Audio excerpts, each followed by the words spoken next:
So this will be live stream on National Tech Fest fan page. So everyone will be very bright to see the whole ecosystem of Vietnam. Afterward, I think many people are gonna contact with you guys to learn to add. If you are a VC, a lot of startups gonna contact with you. If you are expert, maybe they're looking for some support, advising, mentoring, and many things otherwise. So my name is Selena. I'm a head of International Village, also a moderator and host of today. We're so happy to have you guys on here to join us and on the partner who helping us to build this successful program. And it only started for the upcoming roadmap of the innovation ecosystem, and our village are part of building this road to coming up, even a lot of challenge, difficulty, but we always try to be the better than yesterday. So right now, I would like to introduce more about International Village. So why the name is International Village, but not about like EdTech or YadaTech? So we have about 70 village in TechFed, the main section of the whole national conference and exhibition held by Ministry of Tech and Science of Vietnam. It happened from September and December, but mainly happened in November to December. And without COVID, like last year and the other year, we do the roadshow around US, Singapore, Korea, and the other countries, not only in Vietnam. And we come back with International Village. We would like to connect innovation ecosystem around the world to Vietnam and bring innovation ecosystem from Vietnam to the world. We would like to bring more VC, PE, venture capital and private equity to Vietnam to help to invest in our potential and wonderful project. As you guys know, 95% fail, but like something like sharing car, only Uber in Europe and American, and in Asia we only have Grab, right?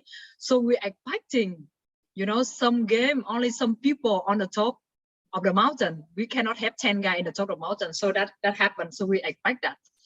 And International Village not only bringing that purpose, but we would like to improving the policy. So we bring diplomat, we bring policy maker, we bring government from Nordic, from North American, from Europe, from Asians, Korean, from Singapore, Malaysia, and the other countries to exchange, to helping to adapt program how Korean government make the policy to invest in Vietnam and the other country. It's not only VC, Earth and startup, but it's from the top of the leader. If they want to, like focus on metaverse or deep tech or biotech education, they have policy to focus on that, right? So International Village, we bring diplomat and policy maker on the table to make change, and they have to listen to us who doing business. So that is our purpose. And why international? Because not only we take care of the local or only Asian market, but we want to bring solution from Vietnam to mainland, to Middle Earth, to North Africa, to Europe, to North American, to everywhere, because we believe the quality and product and service of Vietnam will be improving. Example, if you guys know, one EdTech education tech startup from Silicon Valley called Godit. They have global market after a few years. Or based from Vietnam, they have Asian market on 3-4 years, and they about 300-400 million valuation after only a few years. So it happened when we believe and we working hard on that. So I wanna, talk less and would like to hear more about everyone here. Right now, we want to come. The keynote come from Korean. He also advisor and co-head of International Village. Mr. Lee Song Ho from Seoul Startup Accelerator in Vietnam. And he would like to share the perspective, the panorama from Korean innovation ecosystem, how to build a program, how to build a global startup, and how it's impact and benefit to Vietnam startup. And Mr. Lee, please join and share with everyone your perspective and your vision. Yes. Now, okay. Yes. Okay, I will share my screen.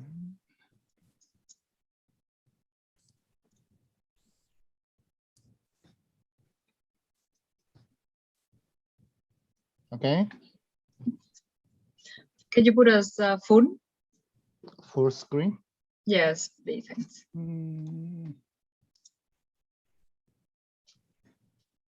Sorry, cannot. Did it open, open discussion, open talk, so we feel free, and, comfortable, so. Okay, it's enough for me. Okay, let's start. Okay. Hello, my name is Mr. Lee, Accelerator Vietnam Center of Seoul Startup in Korea. Today, okay. Can you hear me? Yes. Okay. Today, I would like to introduce the startup ecosystem of Seoul City, Seoul Metropolitan City, Korea. The Seoul Startup Hub is the core part of Seoul, Korea. And we are running joint venture investment program with Vietnam government and Vietnam startup from 3 years ago. Okay, let's start by looking at the screen together. I have just 10 minutes, right, Selena? Yes. Okay. Yeah. Seoul, okay, overview. Seoul is population is around 10 million people, and area is 600 square kilometers, and per capita GRDP of Seoul is 45,000 US dollar. Okay, demography. Seoul has attracted young people for more than 600 years due to the high rent, young capital. Young couple tend to move to satellite city around Seoul every day, but they commuting from to Seoul every day. Almost everybody consists of the consumer in Seoul. Number 3, startup business statistics. Number of early businesses in Seoul, 262,000. Number of tech-based business, 53,000. Number 3, startup ventures. The venture certification for technologically intensive companies is often used as a proxy for startup. Number of ventures, around 10,000. 25% of Korea in Seoul, okay? Ventures by industry. Number 1 is manufacturing, 65%. Software, wholesale, retail, R&D service. Number 4 is investment, venture capitals. The year of 2018 and 2019 witnessed the big year in investment by about $1 billion US. Despite the impact of COVID-19, venture capital invested show a slight increase in 1 year ago. Number 4, invest venture capital. In 2020, South Korean venture capital invested in similar trend as 2 years ago. The top 10 ventures capital invested the largest amount in ICT service in last year. And we have accelerator and the angels. 160 accelerator are located in Seoul, and angel investment is steadily increasing. As you know, Spark Lab, any kind of. Okay, number 6, technologies. South Korea is one of the countries with the most advanced IT infrastructure. It resulted from R&D effort from university and industry, largely funded by the government. Example, total R&D expenditure is 89 billion US dollar, number 5 in the world. The 7, talent. Seoul is populated with a university. More than 5% of the population are college students, and nearly 78% of high school students go to university and college. More than every year, 4,000 PhD doctor in engineering and natural science are coming out yearly in South Korea. Okay, we hope, so we are calling Seoul as a startup city. Seoul is a startup city, is our dream. Seoul was a frontier in startup policy. More than 80% of Korean venture capitals are located in Seoul. So Seoul metropolitan government reinforced its orientation of economic policy towards startups. Seoul metropolitan government declared Seoul will be the global top 5 startup city next year. Is our purpose, is our goal. Okay, number 8, Seoul a startup. We have seven initiatives for a startup city. Number one is global pipeline for talent. Total support for expect entrepreneur. Number 2 is tech space 1000. Build new space for 1000 startup focusing on biotech, AI, VR, AR, and advanced manufacturing. Okay, number 3 is strategy investment for growth.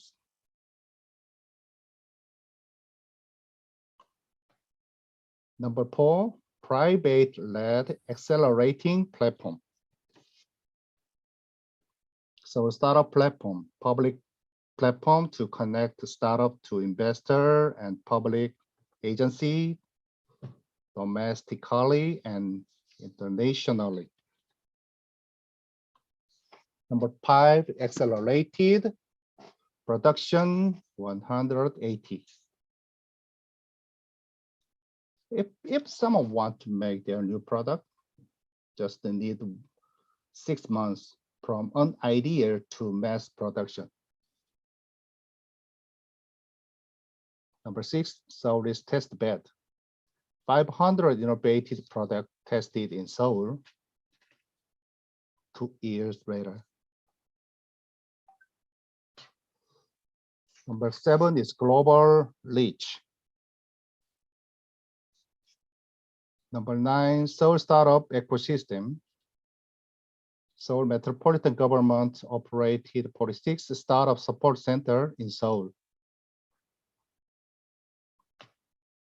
Seoul startup ecosystem. Look at the screen, please.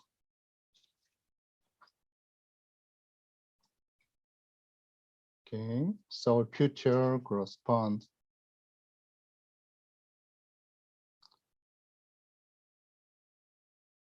The fund will invest in 2,000 startups in emerging fields such as biotech, contains the post-industrial revolution related industry, and comeback startups.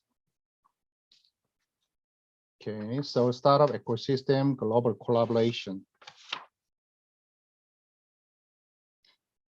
So startup has been a real hub, entrepreneur and the policymaker from across the world. The hub is former partnership with 50 global partners, including Vietnam.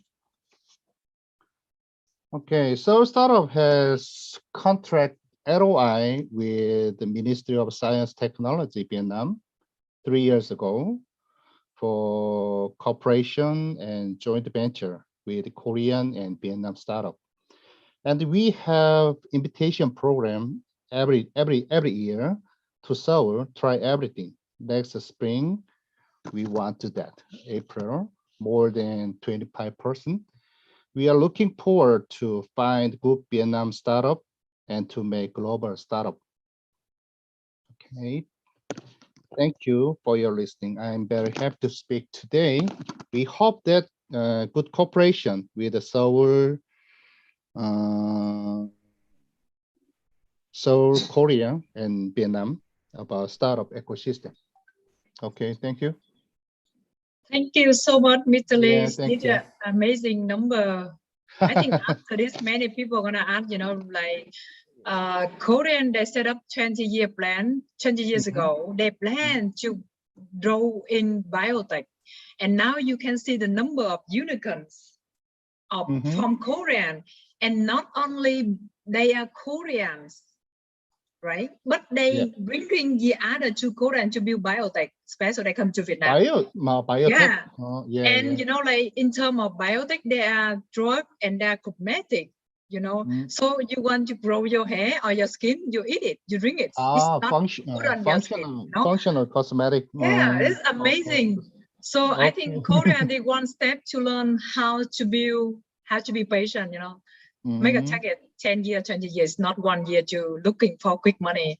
So right now I see there are a number of speakers coming. So I would like to invite every speaker to introduce themselves and their organization in short. And then we come to the next keynote from Mr. Chris Dichon.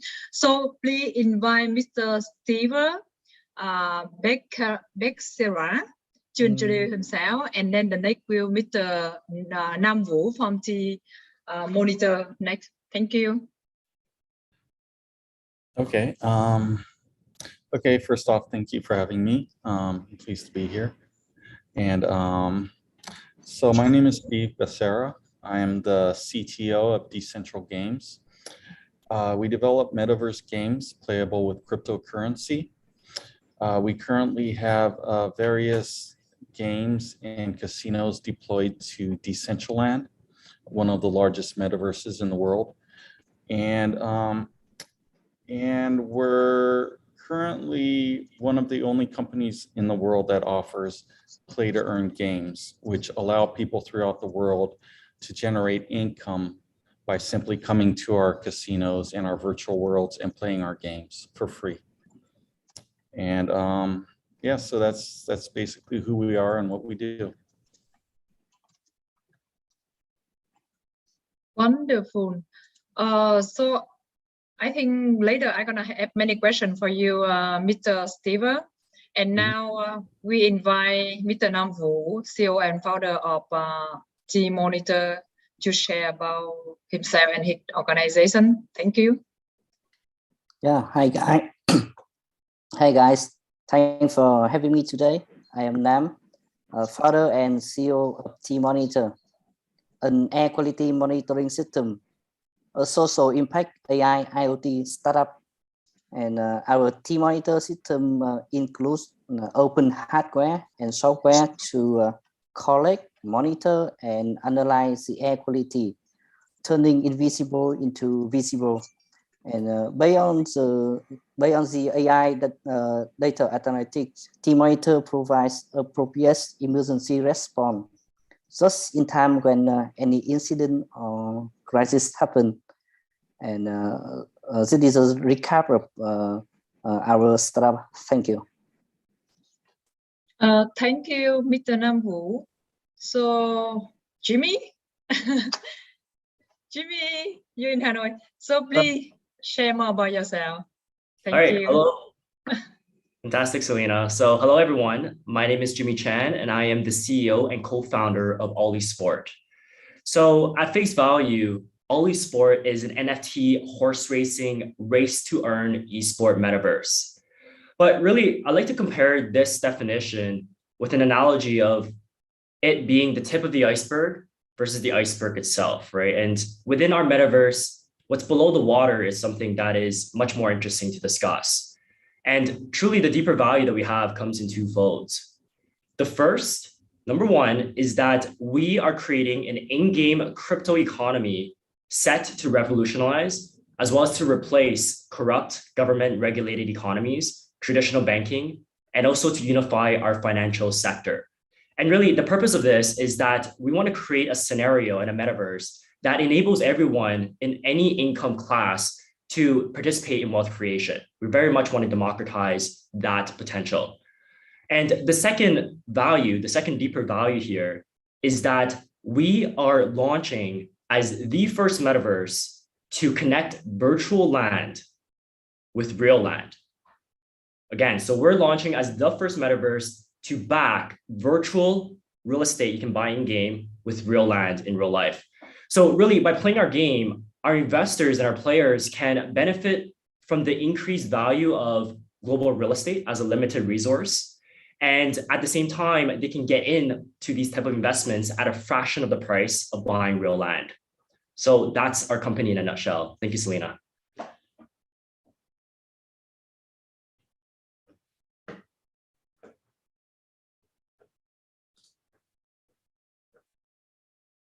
Selena, I think you're muted. Thank you, Jimmy.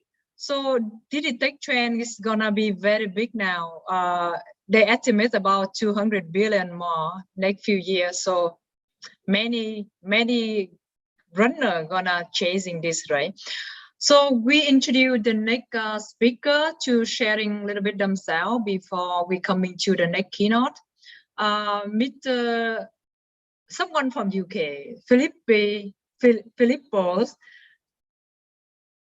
Please Hello. share yourself and the organization. Thank you. Hi, thanks for having me. Hi, I'm Filippo. I'm working for Alchemy Crew in the UK, and we specialize in the corporate venture activities of our partners, and we mainly work primarily work for insurers. So we look at potential startups in the insurance space, so mobility, travel, health, industry 4.0, etc. And our main goal is to help startups in successful partnership with our partners, and for our partners to understand if they need to invest, partner, or acquire startups and how to do so. And this is what we do in the UK. And we have a connection in the UK, in New York, in Hartford, where there's a couple of accelerators that we work with. And yeah, thanks for having me today.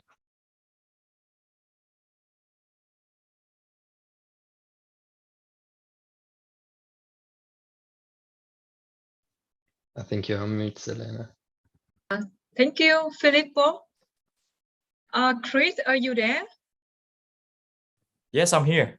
Thank you. So please share yourself and the next other speaker, and then your keynote later. Thank you. So now I go with my keynote, or introduce our speaker. You mean introduce about myself? I'm sorry. Yes, please. Sorry. So hi everyone. My name is Chris, and currently just got promoted to be the managing director of Vietnam Startup Investment Fund.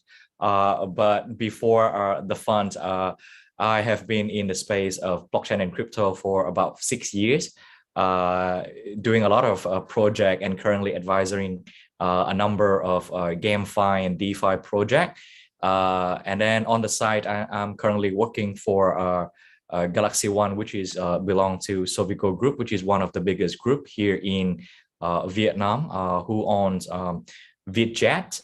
You know, like if you ever fly on Vietjet before. So very nice to meet all of you, and look forward to you know, like our panel 1 and panel 2. Of course, you know, after you know, keynote 1 and keynote 2 as well. Thank you so much. Thank you, Chris. We're gonna see you later more. And the next, there's something very interesting from one startup. There are many Vietnamese startup go global, and this one, Mr. Hải Ho, are you there? Yeah, I'm here. I think many people looking forward to hear about your story from TripMe and the other multi-products. Please share yourself and your startup. Thank you. Yeah. Hello, everyone. My name is Hai Ho. I'm co-founder and CEO of Trip. We are one of the few blockchain travel company that we're still surviving the COVID. And right now we're expanding to build our own educational GameFi for the travel industry. So looking forward to talk to everyone later, and let's hear more about us in the panel 2. Thank you. Thank you. And we come to the next one. Whoever want to join the next? Mr. Kanchan. Mr. Kanchan from OpenLine MFT. Are you there? Yes. Yes, My please. reading. Thank you, Thank Selena. My reading to you, the head of International Village, and all the founder and CEO of the startup. So this is the good chance for me, you know. I'm Ken Chance, or I am the PR director of OpenLife NFT. So that is on behalf of our BOD, our founder team, and a really unique team. I'm here to to showing about our company. This is Openly NFT Limited, and we mainly to do in the blockchain field in the marketplace. So that means all your products like GameFi, NFT, and even in Seoul Metaverse from Mr. Lee Sinh Ho also can get in the marketplace. So we can trading. This is like the decentralized marketplace where they own the NFT, can be like created, trading, and also can do the collections. So that is a good chance for all the user. We are mainly focused on the marketplace, and the OpenLeaf NFT we found in just brand new is September 2021, and we are operating in the blockchain field based in London, UK. Thank you so much, and we will see you later on in. Thank you. And now we have one startup who launching their product in international market from robotic. Can we hear your voice, Mr. Minh Do? Yes. Thank nice to meet you. Welcome to the conference. Please share with us about your organization and yourself. Yep. Nice to meet you guys. I'm Minh Do, the founder and CEO of the ARA. We're making the service robots during the pandemic 2019. As you know, we have a lot of problem between the when the contacting between the waiters and the customer during they visit the restaurant. So we're making our service robot to limit the contacting between the customer and waiter to protect them and also to reduce some labor costs and to we use many advanced AI technology to detect the human, and we can make the robot to detect whether the human is wearing mask or not, for example. Yep. So nowadays we are looking for the partnership in Korea. That's why I'm right now I'm in Korea. So nice to meet you, Mr. Lee Sinh Ho, and hopefully we can have a meeting later. Yeah.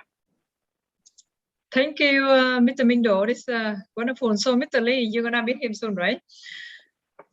We come to say thank you, all of you guys introduced here. We still have the other two speakers. They are in the panel too, so they're gonna join us later. I would like to thank you for all the partner who support us to build this program like Farm Central and Open Line MST and Vietnam Startup Investment Fund and Lucky Ventures. Without you guys, we cannot build it. Also, team monitor and Caris and of course government. So we thank you again, all partners, speaker, and all the team behind everything. We organize many programs together. And right now, we come to the second keynote. And Mr. Chris Dijon, he's gonna share about investment trend in Vietnam and global. Please come to join and share your perspective and how it could happen in Vietnam. Please, Mr. Chris Dijon. Thank you. Thank you, Selena. Thank you so much. Let me try to put on my slide real quick.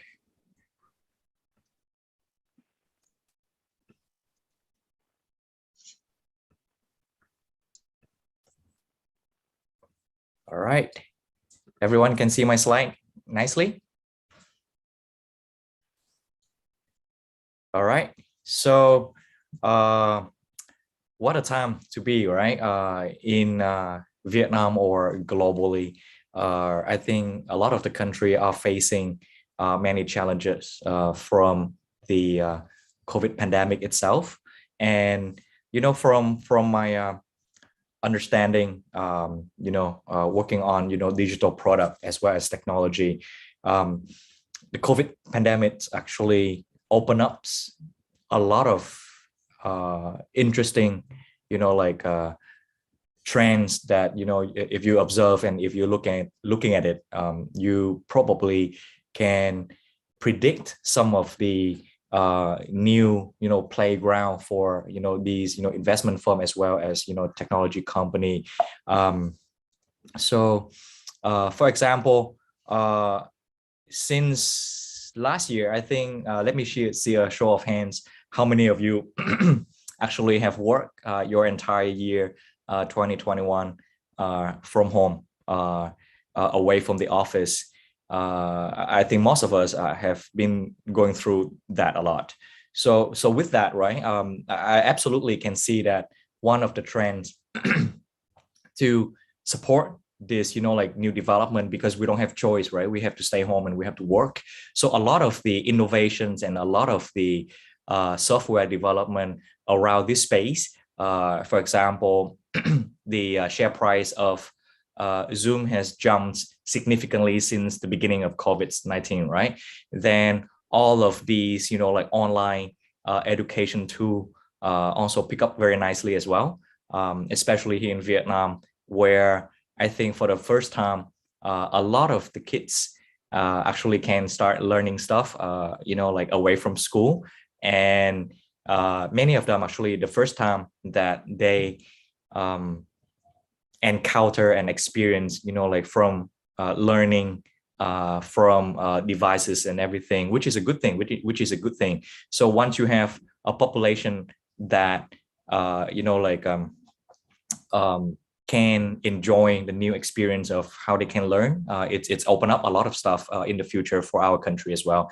And another trends that I have observed, and again, any applications or software being built to support this trend has increased and improved significantly, which is the online shopping, because basically everyone got locked out during the pandemics. So it's everyone tried to sell and everyone tried to service their product online now. So you need to have an online presence, to be able to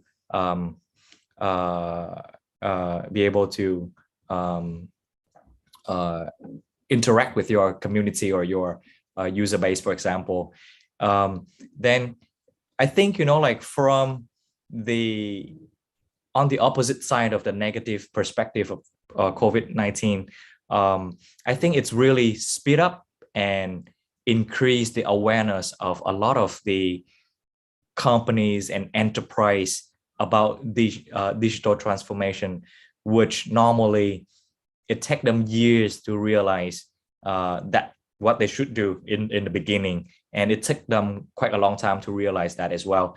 But this COVID-19 actually, it's beefing up everyone to make sure that they get ready for the change and everything. And one of the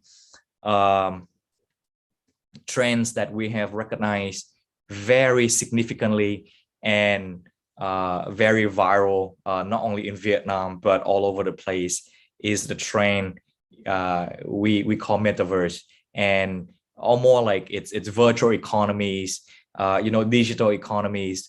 There's a lot of terms that you can describe that, and from that angle, you can see a number of activities even at the government level as well. For example, in July this year, the Ministry of Economy from Japan, they're exploring how they can bring their economy into a virtual world, and this was before Facebook announcing that they're going to change their name into Meta, right? And then in September the same year, 2021, the State Council of China also issued a white paper, how to get their society and increase the wellness of the society by bring it into the virtual dimensions and everything. And lately, South Korea, of our beloved Mr. Lee, recently they have a lot of investment, and as well they have a lot of investment into metaverse project, as well as the government itself also announcing a clear budget planning to develop and invest into the metaverse direction, which is amazing things to do. And that's why I think in the near future, the Vietnam Startup Investment Fund, we're going to have a lot of things to do with the Korean government, which I will share a little bit later in panel 2 as well. Yeah. So in this slide, I go through a few some of the key development in terms of investment trends, as well as adopting into new trends, especially the trends of metaverse. So Facebook changing their name to Meta, which is that infinity loop, logo you see right there.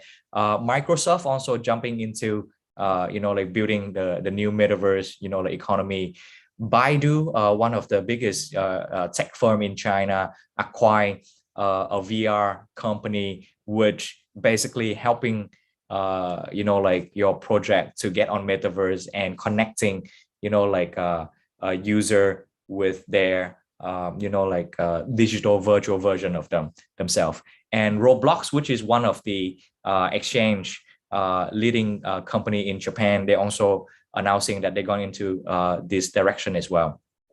So, and my last slide is here. I mentioned a few of the project before in the previous slide, but I think without mentioning the names, I think I would like to emphasize that we are seeing a very strong push for metaverse development from the Vietnam side as well. For the past 3 or 4 months, I have seen a number of GameFi projects coming out of Vietnam and successfully raise fund quite nicely as well.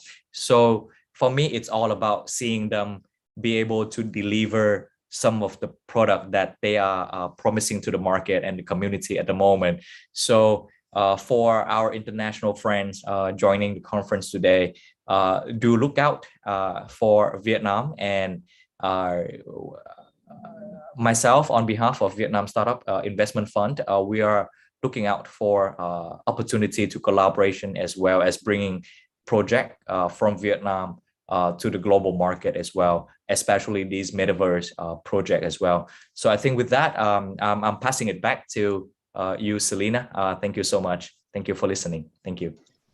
Thank you, Chris, and congratulations for the new position and new responsibility in Startup Vietnam Investment Funds. I think a lot of things to do with startup, right? And I think right now we before we come to the panel one, I would like to say again why we put it like Vietnam Startup Go Global. And here today, we also have international startup. We missed 2 from France and 1 from Malaysia. They have urgent, so they cannot join us. So Nico and Tan Chun, he cannot join. Can you change slide to panel 1? And today's in the panel 1, we have Nico, but he have urgent emerging stuff, so he cannot join. And we have Minh Do and Nam Vu, Mr. Hai Ho, Ken Chun, and Mr. Filippo. So there are 4 startups and 2 accelerator. Selena, myself, and Mr. Filippo, we are accelerator, and the rest are startup. And why we miss this and put us with an international startup go global? Why? So I have several questions for all of you here, special for startup. Firstly, we have the common question for all of you, and we have different questions for accelerator. Why and how a startup go global? What is the challenge and opportunities when one startup from very early stage? When you just start your idea, it's not about your revenue stage, right? When you have idea and you want to show the global problem, it's not your neighbor problem or your village problem, that's global problem. So that mission and vision come from when you put your mind and you heard from something that crazily no one believe that, no one trust you that you can do something, right? And now you can doing that. So we have Minh Do or Nam Vu or Mr. Hai Ho. Maybe from Mr. Hai Ho, he have wonderful period and project already, you know, even any project he go global. So I would like to hear from him what a difficulty and opportunity for you to put your startup to different market.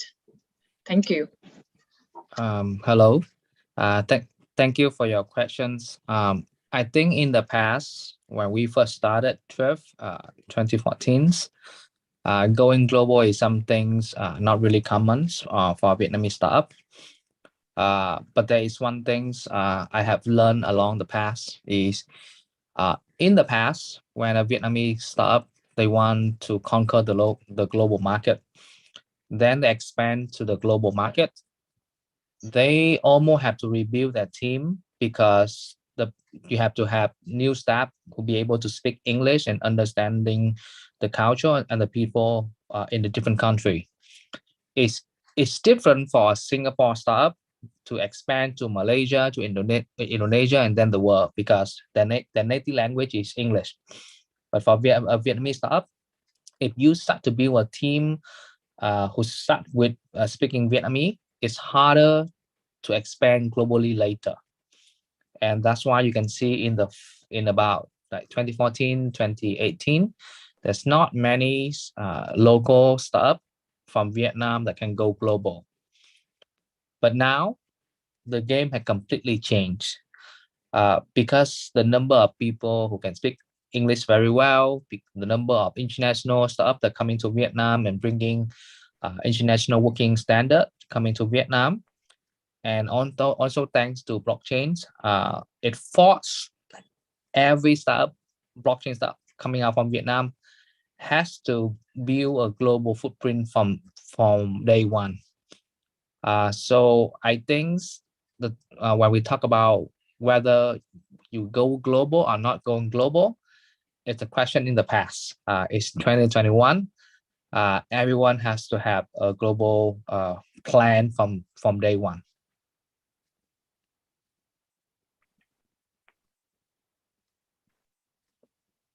You on mute. Thank you, Mr. Hai Ho. So yeah, I knowing firstly trip me from 2016, so already 5-6 years, and now it's growing big and bigger. And your story, I think, has inspired a lot of young startup here. But get inspired is not enough. Like have to go to get it. So the next founder, I would like to hear from Mr. Minh Do. Many bring platform to the world, but he bring robotic to the world. So how it's happened, and what is the top difficulty, the challenge, and opportunities in the near future that you guys already get it and you guys gonna get it. Thank you. And please, Mr. Minh Do. Actually, when we talk about the robotics, as you know, this is not only the problem in only local country like Vietnam. It's a trending, and it's a new. As my mission when we started, we think robot is our new companions and new label. So we've been working with the robots, and we've been making the robots become as friendly as possible to with the human. And when I started my company in 2019, at the time I working in the quite long, maybe about 10 years in the robotic area in Korea. I studied there, and I am working for one company to make a robot. And then I realized the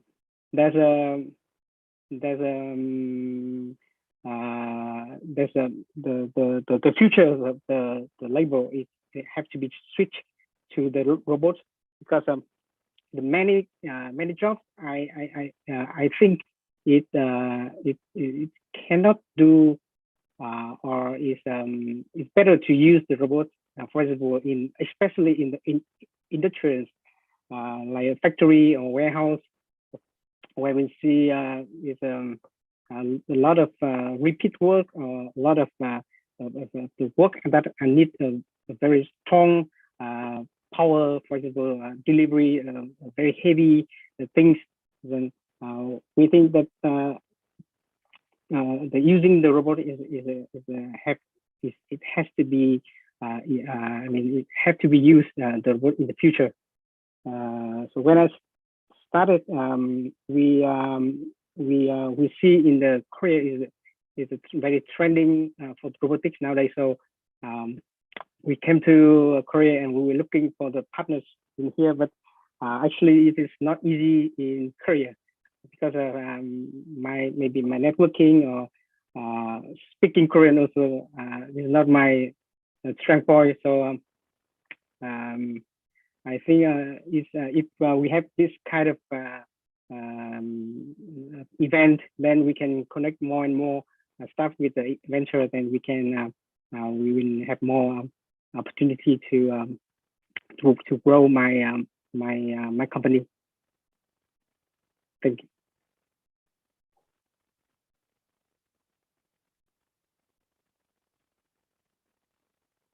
Thank you. Yeah. Thank you, Minh Do. So from robotic is so we are WSF. We focus on something solid based, tech and science based. So when people are talking, why you focus on robotic, AI, AR, and VR, and deep tech, like this takes so much time and even R&D.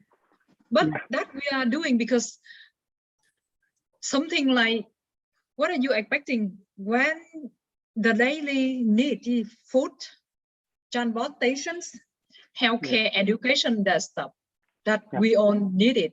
So robotic to provide in the manufacturing, in the other industry is very important, and the base industries. So, and it's more difficult than some the other thing, right? Something like SaaS, of course, everything difficult, but different perspective. SaaS, IT, so different. And robotic is one thing we are really fascinating, and many people love that. But building that and running that business is not easy. So now we still have the same question with the other founder, because after this one, we come to the perspective of accelerator, and the other questions we want to listen to them. That's what they're expecting from the government. So we come to the other founder, Mr. Kenchon from OpenLine NFT, here PR director. So please, Mr. Kenchon, could you like to share what is the top challenge and opportunity you're looking for to seeing up your NFT marketplace? Yes, sure, Selena. Thank you, Selena. Actually, that's quite the main question to go to global for the topic today, you know, especially for the startup in technology. So for OpenLife NFT marketplace, the point of view is I really agree with the Chris Yui for the keynote, you know, the pandemic. This is the main reason. Because the pandemic, the COVID coming, so they totally change the world, how the way that the world look like also. You see, it's not only in Vietnam, it's all around the world. Especially like, okay, in the market. When you come, I believe that everybody must have been to go to abroad, right? And when you go to abroad, you have to come to visit the market, right? And now pandemic come, the market closed, the nation locked down. So what we can do? Go online. That's the solution. And when you go online as well, and now they're affecting also a lot. And we see that's why, like in his keynote, he also mentioned why we have the online, and then why we have the NFT. NFT is a non-fungible token. And then why we have the metaverse, like the Facebook become the meta, and the Baidu also Baidu metaverse, and also Greece metaverse. And then also have Korea have Seoul metaverse. Then why not? In Vietnam, we have Saigon metaverse, right? And then Benton market, we're going to become the main marketplace for all the GameFi project, NFT project, and even metaverse project to launching inside here. And then because here we have a lot of the startup, right? They have the GameFi, and Vietnam also a quite successful GameFi already, like, you know, launching in the world, quite nice, you know, for the community. Even NFT, so like Chris Yui mentioned, but they're missing something. They're missing it in the marketplace.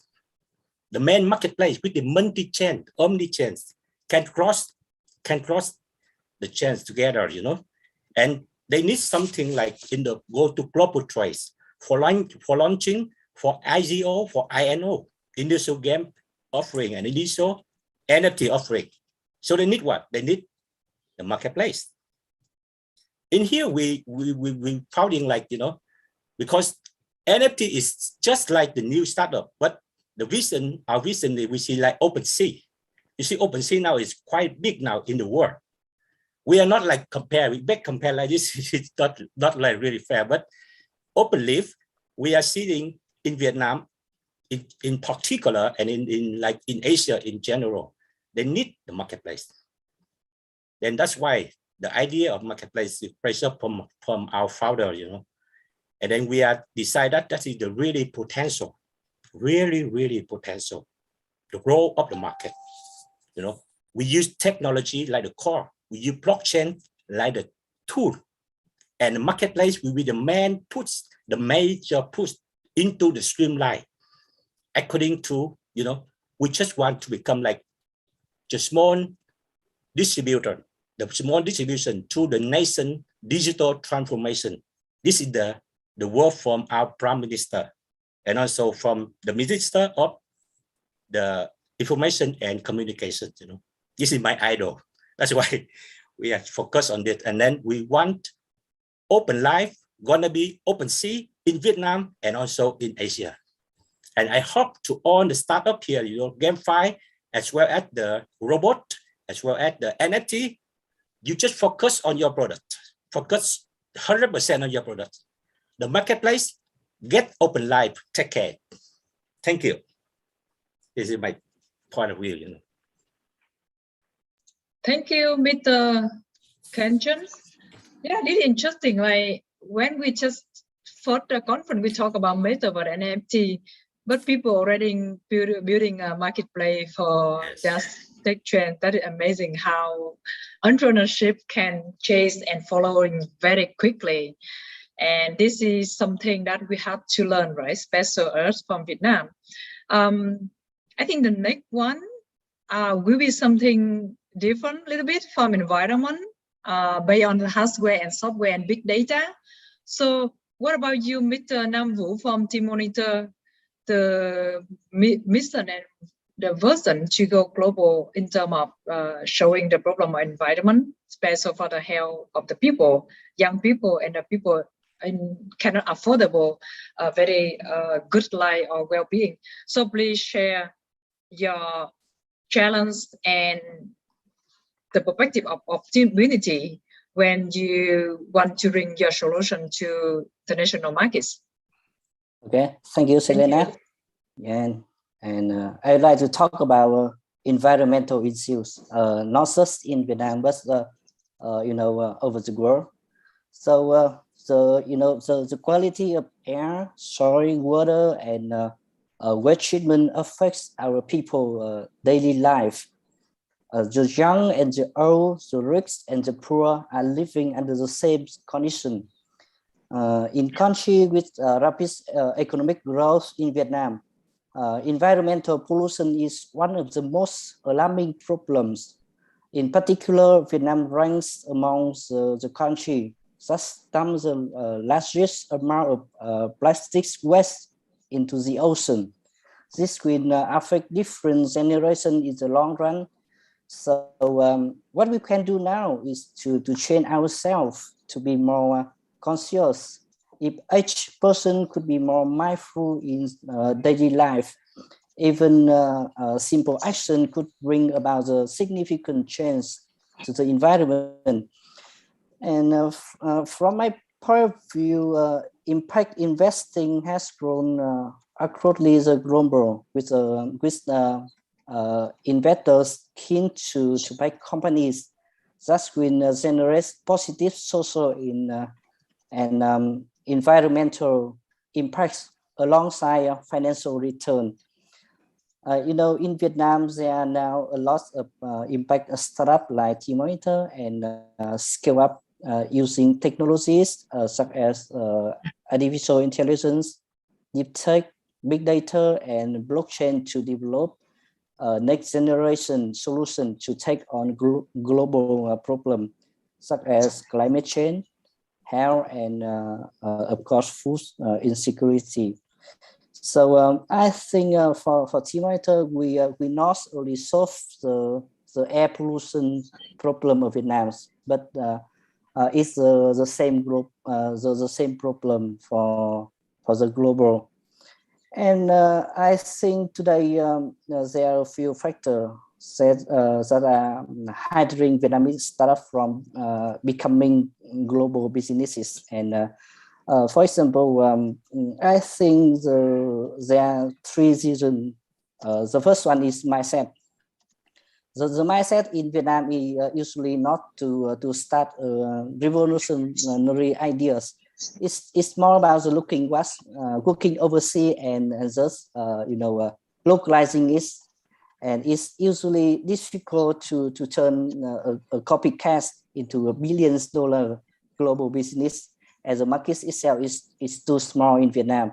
And the second one is I think is the ecosystem. And for all the good and the bad reasons, most of investors I've met has been asking me to set up a company in Singapore or in Hong Kong.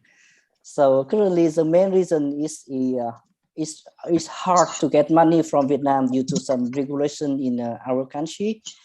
And the last but not least, I think is internationalization.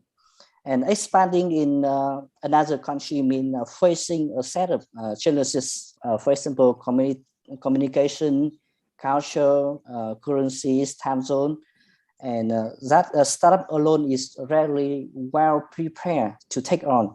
But nowadays it's 2021, and we are going to 2022, and I think everything gonna change in Vietnam startup ecosystem with a lot of positive factor from government, from international VC or international PE, and I think that is the good chance to another startup to have a chance to not only to become a successful startup, not only in the Asia but also in the global market.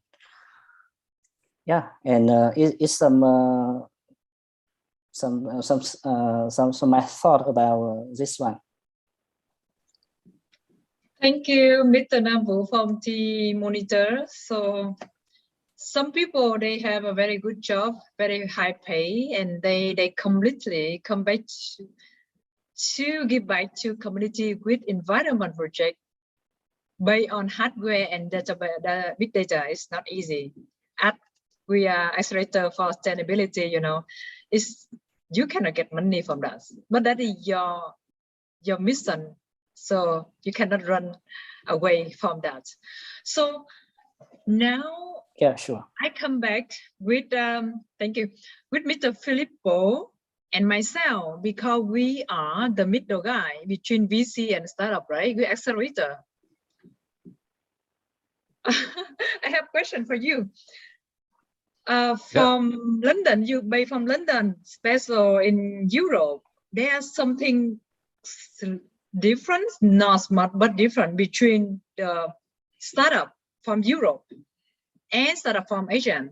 So you are accelerator by in London, by in Europe, myself by in Asia, in Vietnam. So my question is, what are the top advantages for UK or European startup in general to take a van to go global? What are their strengths? What make them to go global? That easy, special from UK. Thank you. Yeah, I think it's a very good question. I think from the UK, the first is the advantage of the market and proximity to Europe. So it's very easy to set up offices in Europe. And then the second is the language, right? Because it's English-based business. And then the market, the opportunities that you have in the US and you know, other countries, South Africa, etc. But I think the advantage for startups in the UK when they grow and when they expand is really to scale the business across Europe, for example, where it might be slightly more difficult because the market is fragmented in Europe. There are different language barriers, different cultures in Europe. So from the UK perspective, you know, when a startup wants to scale, it generally looks at Europe or other let's say English speaker country, Australia, US, etc. So they are facilitated somehow. And then even from the investor point of view, in the UK there are a lot of investors, obviously, a lot of investor firms that they generally have connection globally, so they can help easily startups to scale internationally. So if they start their business with already in their mind and their plan to scale internationally, and they have the right investors on board, this could facilitate things and could actually help them expand globally. So yeah, I think these are the advantage in the UK. And also yeah, I think I would say the main advantage is even the proximity to Europe and all the different markets. So yeah. Filippo, so yeah, that is something very special that we can learn. And I have another questions, and I think there's many people want to ask you. From, you know, your global ecosystem development, right? And you're looking for also yet a startup around the world to showing many problems.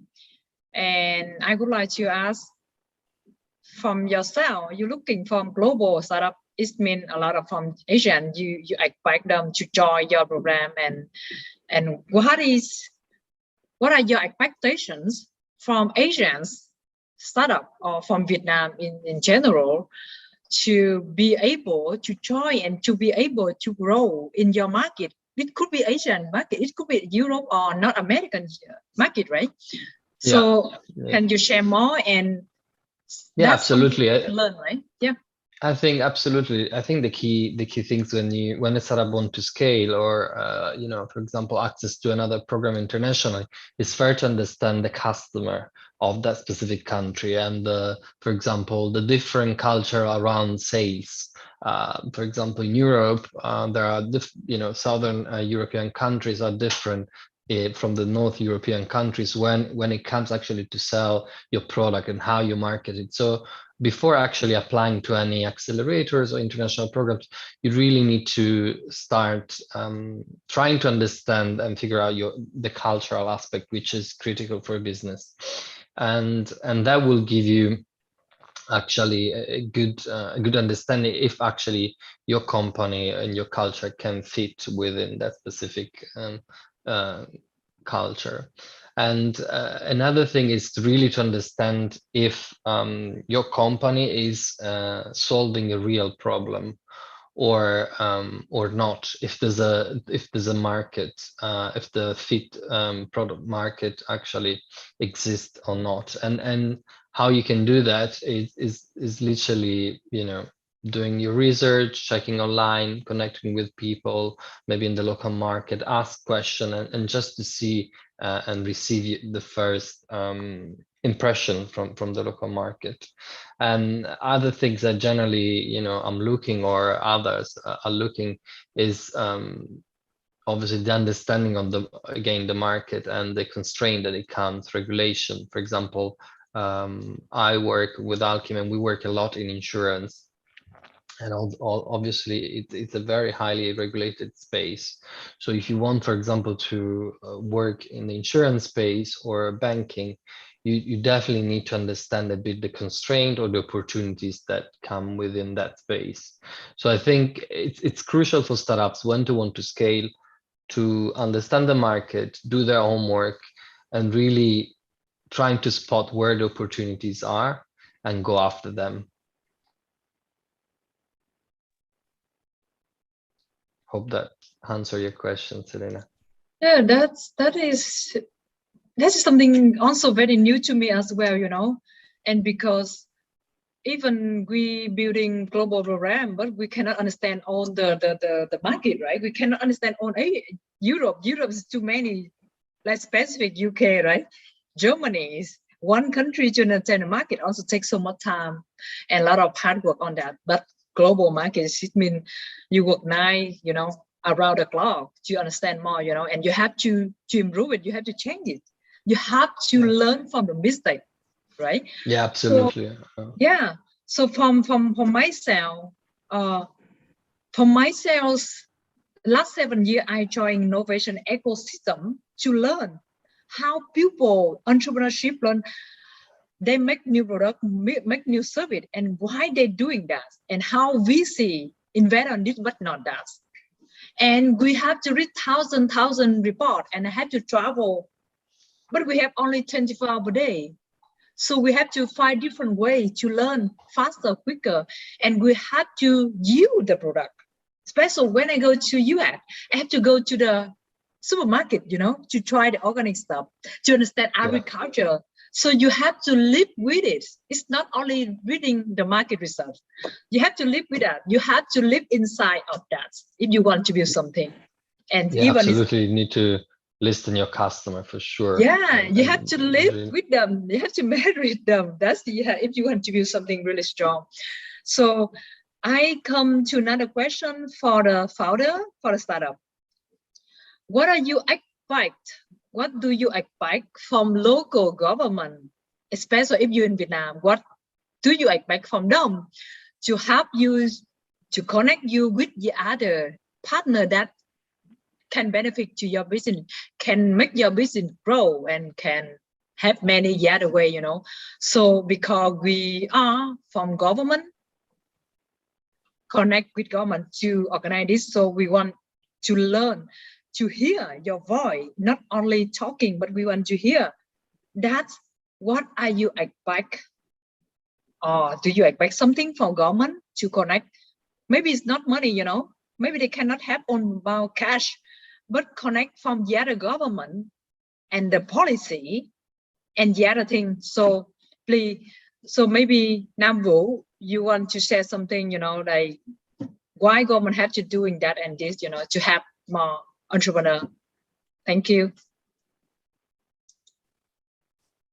So I think from my point of view, Vietnam government should ensure more regulation to create the sandbox environment for the startup.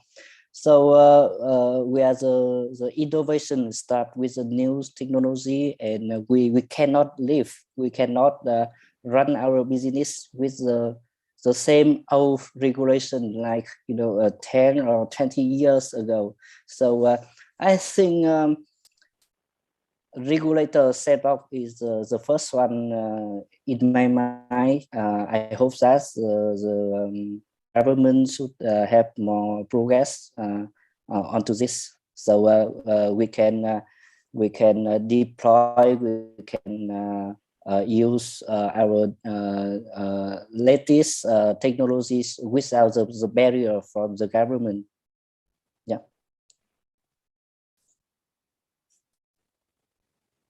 So I think you are muted now. Oh, I guess, sorry.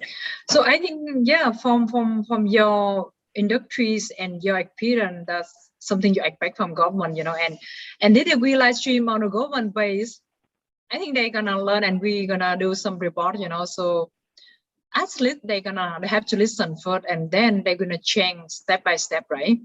And still our main job to put them and put us and the customer, right, in the right place, right? So I think maybe Nam, Mr. Minh Do, we could love to hear from you that even now you're already launching product in the other markets, but there's something you expect from government of Vietnam, right? To do something to help you, to collaborate with you, or to connect with the other partner. And could you share some your opinion and perspective? Yep. Thank you. I totally agree with Mr. Nam from TF Monitor that the government, if the government have regulation for our field regarding to the AR, VR, and our robotics area, then it will be better. It will be easy for us to still, the robotics is global, but we're starting from the local, and we have more customer to because we are Vietnam-based. So if we have a more local customer, then it will be easy for us to to expand the business and to really contribute to the Vietnam's industrial area. And I learned the many lessons from the Korean government. They nowadays for the robotics and blockchain, for example, they have many policy to support the company that they want to apply that field. For example, in the Hyundai, as you know, Hyundai is one of the biggest auto manufacturer in the world, and nowadays they bring a lot of robotics to their factories. And you may know last year the Hyundai already bought the Boston Dynamics, one of the biggest startup robotics in the world from the MIT. So you can see the government have a lot of bring a lot of benefits if the corporation or company using the new technology and apply technology to their business, and then they also have a lot of the benefits back to their business. So we love to if the government have more good policy to our area, then it can be better. So that's from your perspective, and I think Mr. Hai Ho would like to share and how he can do a lot of things, you know, in a very good way. So I think he has something to share right now. Hello. Thank you. I think right now I can share from a perspective of the Pacific Asia Travel Associations, where I'm currently the vice chairman. The Pacific Asia Travel Association is more like a connector that bringing international traveler going to different local market by organizing a lot of events. So every year, Pata organize 4 different events to promote local destination to global audience. And I think this is something TechFest is doing really, really good. And this is some things the Vietnam government has done really well in the recent years. We, this year and actually last year, Vietnamese company have raised like record amount of monies. Our blockchain companies have become like well recognized by global audience. So whatever the government has doing, they have done right. Because if not, we don't have this result today. So basically, just do more of what the government has done and keep the momentum. And I think if possible, let's do 2 tech fests a year instead of 1. Yeah, that's wonderful. And I think it's not all founder can do so much amazing result like you. So I think later after this conference, you know, they still invite you to share more, and you get involved so much things special like Hoi An, right? A lot of things from government there about sustainability, tourism, right? And I think that we have about 200 questions from live stream. Can you believe that in the live stream? And some of our organizer team sharing on our chat board. There's many. So I would like to take about 5 or 10 minutes. Some specific speaker. One from Mr. Nam Vu. They asking about your blockchain. I think you mentioned about blockchain. So one audience, she asking about blockchain. This one. From Mr. Thủy Ngân, from TechFest live stream page, government page. What are the advantages for early blockchain adapter, specific for speaker Mr. Nam Vu? So I don't think I mentioned any blockchain on my talk. Okay. Yeah. Okay, so maybe you want to share a little bit, or you want to part to the other speaker? Maybe the big speaker who already in this blockchain here can answer for this Q&A a little bit before we come to the panel P, panel 2. What are the advantages for early blockchain adopter? I put in the everyone box.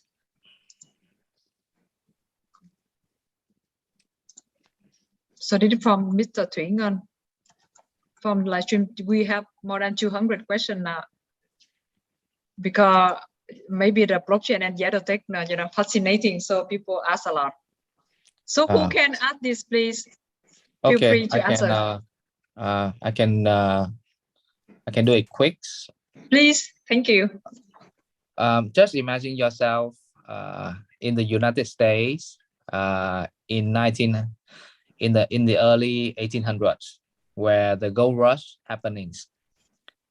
Everybody want to go to the West to discover gold.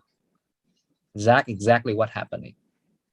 So blockchains is the gold mine, and the early adopter will be the first one to arrive and be able to mine the gold for yourself. And obviously, because you're an early adopter, it's the same. Some of the first people that make the trip to Oregon to find the gold, many people die along the way. So you have to sacrifice a lot to become an early adopter. But again, the reward worth on the hard work that you are putting into. And my suggestion is You have to approach blockchain from a technology standpoint.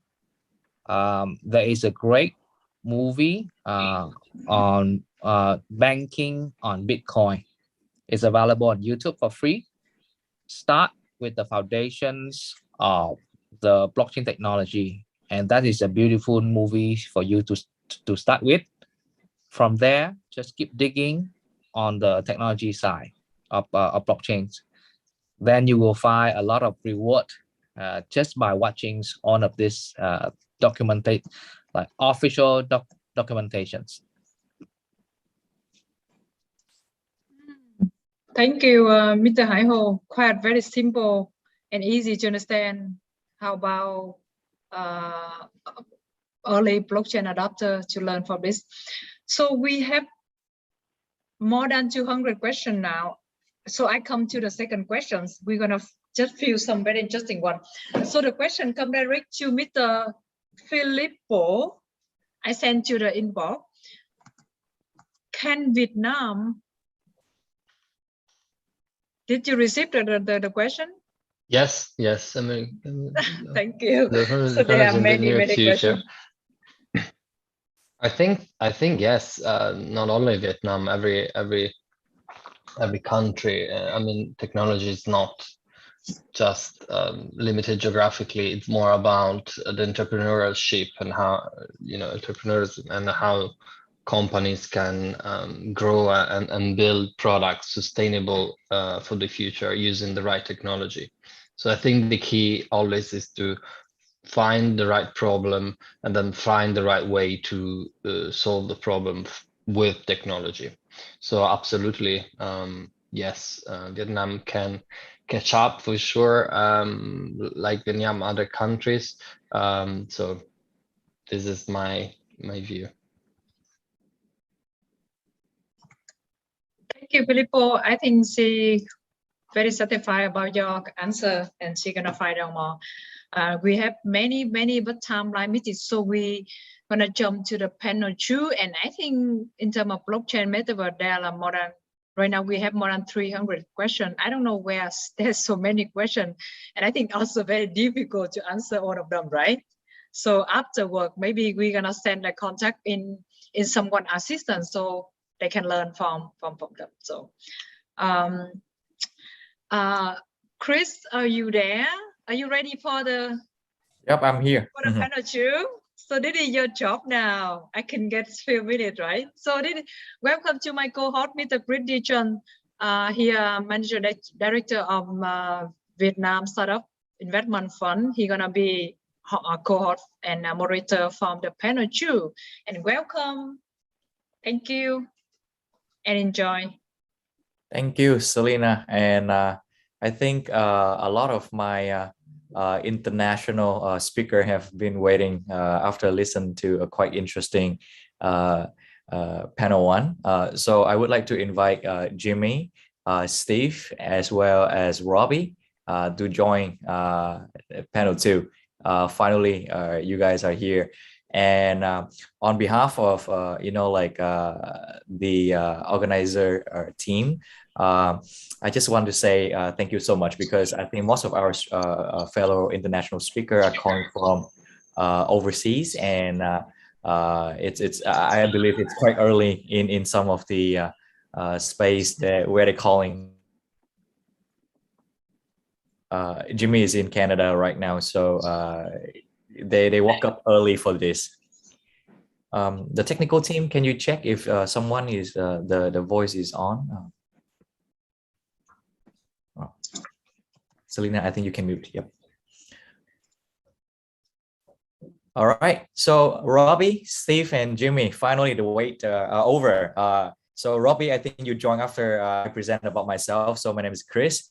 Thank you for all 3 of you joining the panel 2. Oh, because I think the technical team, can you unmute the three speaker for panel 2, Robbie, Jimmy, and Steve? Because I think just now we tried to log Yeah, I think now they can. All right. So my name is Chris. I'm currently the managing director of Vietnam Startup Investment Fund. But just like you guys, I have been around the blockchain space, and so let's try to bring a lot of exciting, like stuff for the audience today. So by the way, guys, for my friends here in Vietnam, Robbie, Jimmy, and Steve, all of them are quite big in names, like in the crypto world. So I will let themselves to introduce about themselves, as well as what they are working on, what are their companies all about. So maybe we start with the late joiner, Robbie. Maybe I start with you first. Sure. Hi, I'm Robbie Young.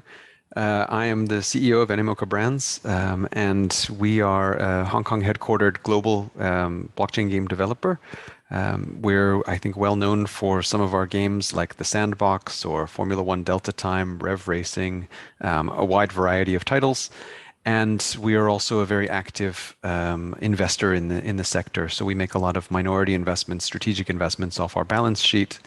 And we have about 100 companies, more than 100 companies now in the portfolio. So we're very active supporters of the open metaverse and the blockchain gaming ecosystem. Thank you, Robbie. What about you, Steve? Hi. So I'm founder and CTO of Decentral Games. We're a developer of metaverse games playable with cryptocurrency. We're a decentralized autonomous organization. And we currently have a play to earn model where people can come to our casinos within the metaverse and play our games for free and earn an income. And we're one of the first companies in this space. Thank you. Finally, it's you, Jimmy. What about you? Hello, everyone. My name is Jimmy Chan, and I am the CEO and co-founder of Ollie Sports. So before I really get into that, I just want to say, boy, am I excited to be here. And really, for TechFest Vietnam, I mean, I've had my eyes set for the APAC region, being the leader in technology transformation for quite a long time. And I've been tracking Vietnam's progress. So I'm just so excited to be here because truly, I believe that this country is going to be the spearhead of a lot of the movements, and especially the recent waves in blockchain. I'm just I feel privileged to be a part of that movement. So at face value, Ollie Sport is an NFT horse racing race to earn esport metaverse. But really, if I were to describe that concept, it's like talking about the tip of the iceberg without really acknowledging the iceberg itself, right? And essentially, we haven't launched yet, but we've already secured 3 of the biggest VCs, most active VCs as of September this year, as well as a lot of strong backers. And the reason why people believe in us is that we have 2 fundamental disruption capabilities that's built within our in-game metaverse. The first is that we're designing an in-game crypto economy that is set to revolutionize and to replace the corrupt government regulatory, regulated economic systems, traditional banking, and also to unify the global financial sector as a whole. So really, the intention here and the play is that we want to provide a scenario whereby everyone, no matter what their income status is, has an opportunity to participate in wealth creation. And the second opportunity that we're creating is that we're launching as the first metaverse to connect virtual land with real land. Okay, so we're the first metaverse to launch that is going to back our virtual land in the game with real land. So together, these concepts, be it the financial and the real estate, have a potential of disrupting a multi-billion-dollar industry, and that's really kind of what's getting us really excited about this new movement that we are heading towards. Thank you. Thank you, Jimmy. Robbie, you wanna say something? I saw you raise the hand. Unmute.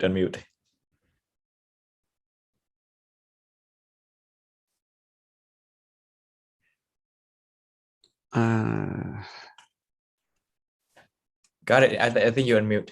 Oh, I think you can say now. Robbie? Hello. Hi. Oh, yes. Sorry. Seems like if I mute myself, I get stuck there. Yeah, no, I think you know, I'll echo what Jimmy said. I think it's a very exciting time, and I think one of the things that I find most interesting about blockchain and blockchain gaming particularly is if you look at you know, many of the leading companies in the space, I think what we've seen is that the interesting thing is that they all come from very diverse backgrounds, you know, culturally, geographically, etc. You know, they're not very, very heavily concentrated in Silicon Valley, which was the case during, you know, the first web sort of you know, innovation decade of the 90s, and then mobile in the 2010s.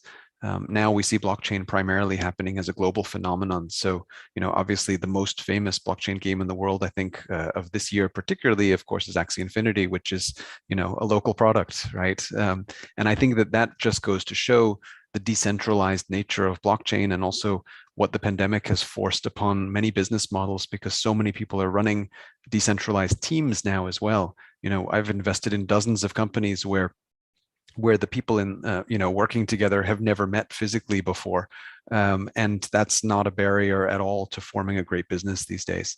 So I think that that's, you know, a very exciting part of blockchain, because it's really leveled the playing field to allow anybody to have access to this exciting industry, regardless of where you're from.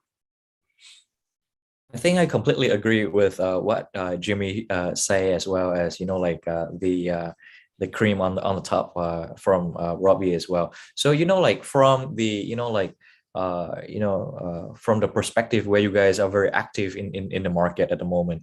So where do you see, you know, like the advantage or any exciting, you know, like trends coming out from the Asia market in general, as well as Vietnam in terms of metaverse? I think Robbie already mentioned about Axie Infinity, and there's a bunch of you know, like gaming DeFi coming out of Vietnam as well.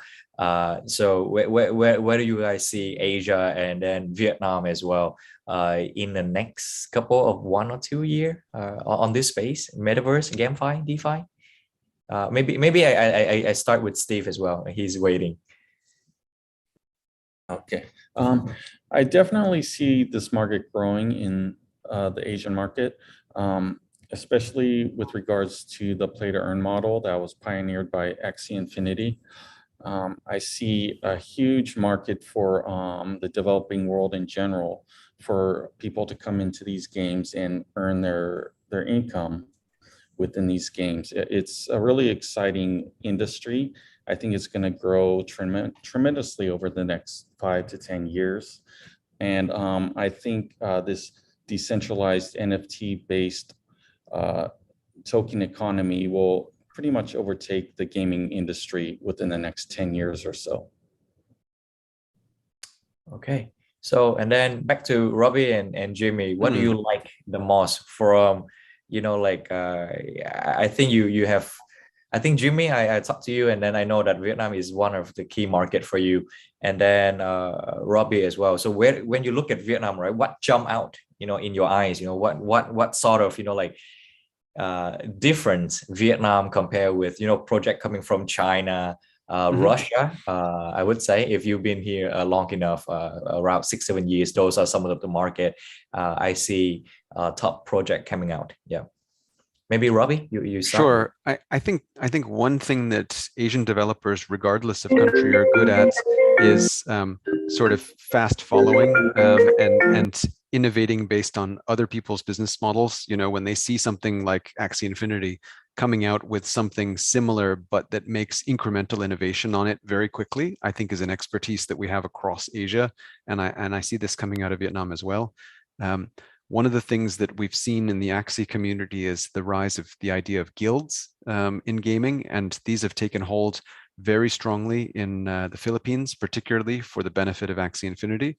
And I think we're going to see the same thing across Vietnam and Indonesia and Thailand, but more focused on local titles, because I think one of the reasons the Philippines has been so strong is because obviously Axie is an English language game.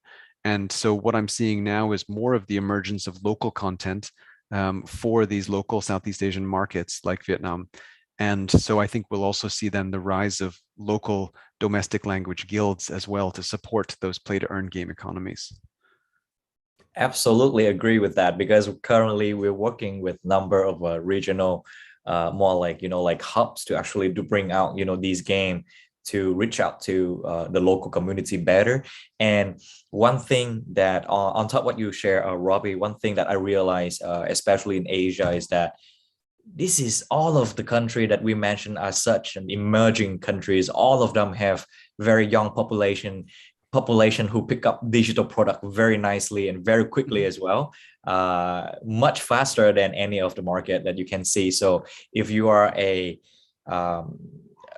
potentially to be a very strong games and project, Asian markets have to be on top of the list for sure. And I saw Jimmy kind of smiling on it. So what's your opinion, Matt? Yeah, I mean, Chris, let's put it this way, right? Ever since I got involved in studying the APAC regions and specifically Vietnam based on its economic growth, it's frankly made me realize that, I don't know, like when I compare to Vietnam to, for example, Canada and the majority of where I'm from, it almost makes us look like the second world or the third world country in so many ways. I mean, just to give you a comparison, I live in Toronto, and it's hard for us to get even over like 20 megabytes of internet, and we're paying like the top fees, right? And it's astronomically more expensive than what you would get in Vietnam.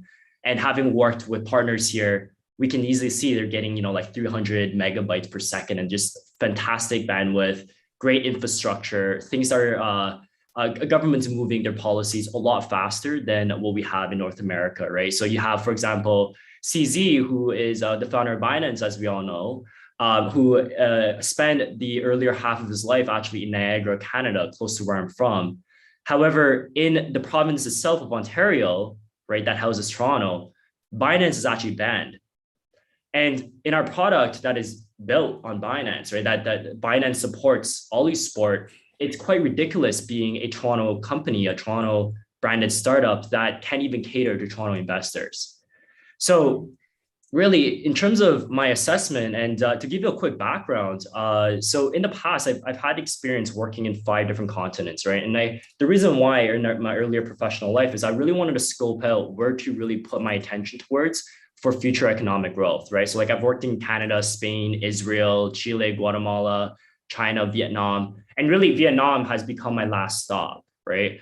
And the reason why that is that we've seen internally through coming out as a metaverse company, as a blockchain company, truly the strength of the Vietnam community, right? And really we have global communities all over the world, but it's the Vietnam community that is always the most well-versed, the most well-researched, educated when it comes to crypto investment and specifically with GameFi.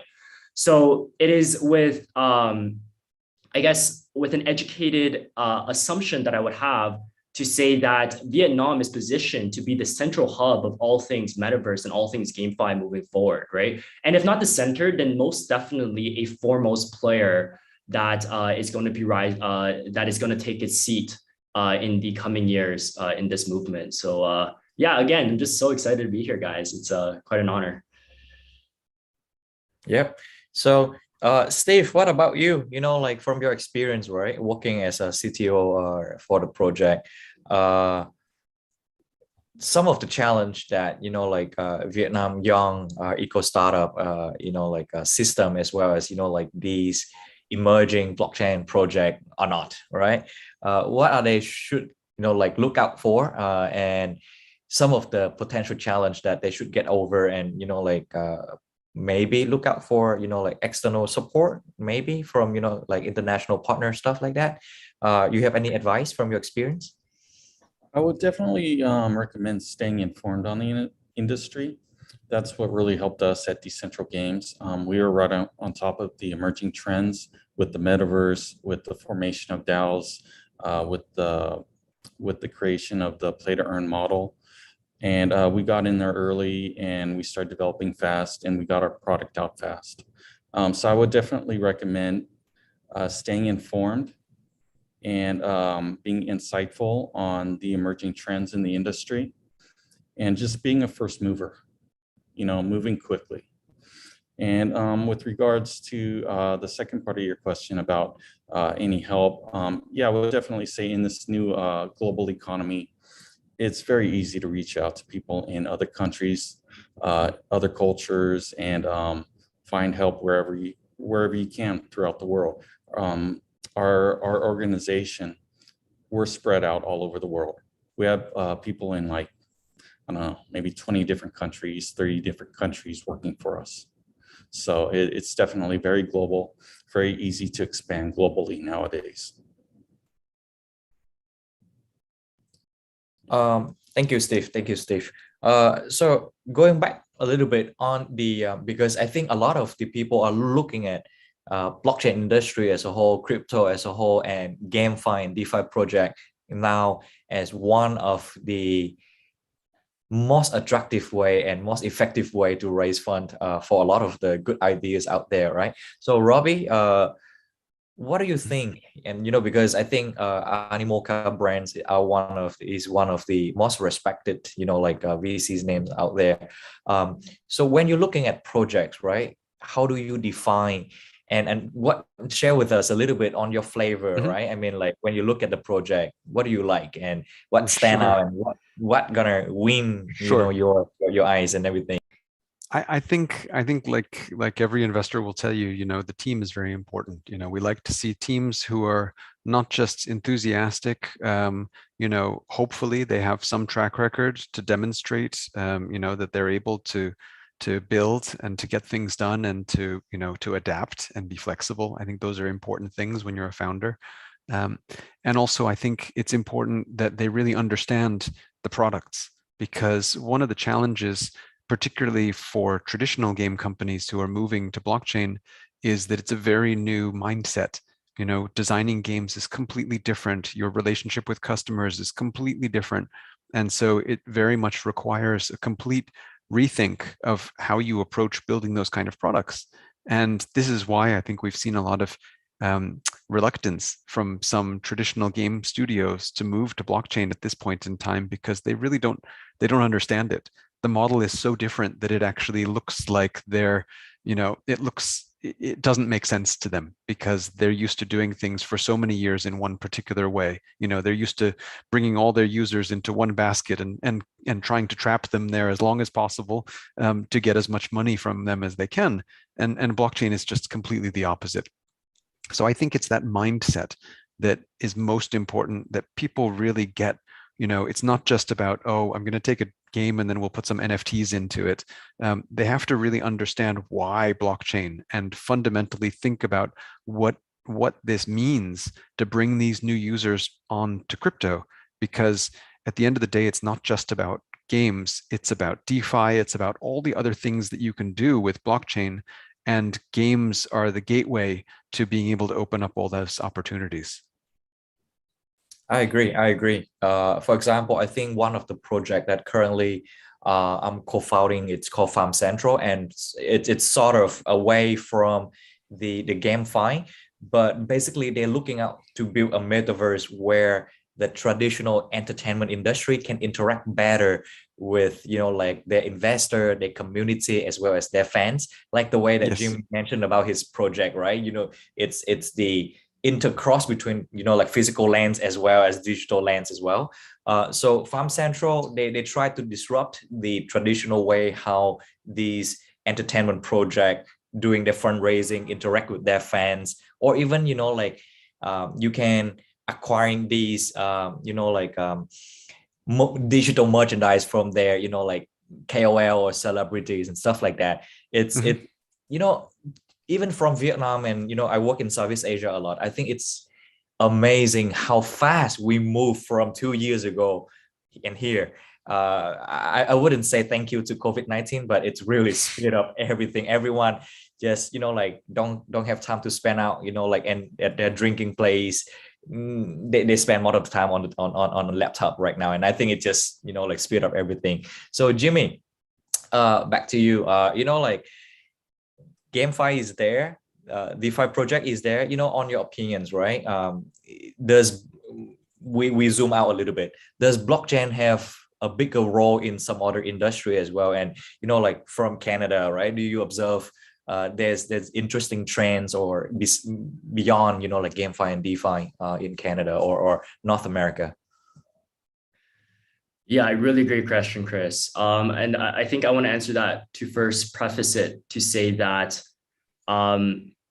like going back to the COVID conversation, and I'm sure many of the audience can relate, but having experienced COVID, you know, there's the economic impact, but really on a personal level, it's really broken my heart, right? And I've seen between billionaires quadrupling their wealth and small business owners and, you know, personal friends of mine that's lost their jobs and really struggle for an income. So really the reason why I even started OlliSport was to try to mend some of the past corruption and a lot of the evil that's been lifted up through the COVID pandemic, right? Not particularly in the pandemic itself, but what it's shown me. So what I've realized is that, you see, we're really at a precipice of change in the beginning of 2020. And really within the next decade or so, we really need to decide how we want to move forward as a species. And really the continuation of humanity as a whole within the next century, right? Like afterwards, we need to decide that very soon of how, it's a very existential question that we need to ask. And I would attribute that the biggest issue that we have right now, if I were to summarize it all, is that right now the world runs in closed systems. And you know, some of the biggest ones that may come to mind right now, as you might be able to assume, is that, you know, we have our government economic policymakers, we have our financial industries, right? The banks, the brick and mortar banks, we have real estate, right? And the owners of it, you know, Bill Gates and just, you know, the wealthy few. We have corporate structures, and we have our healthcare system. Those are just some that comes up off the top of my head.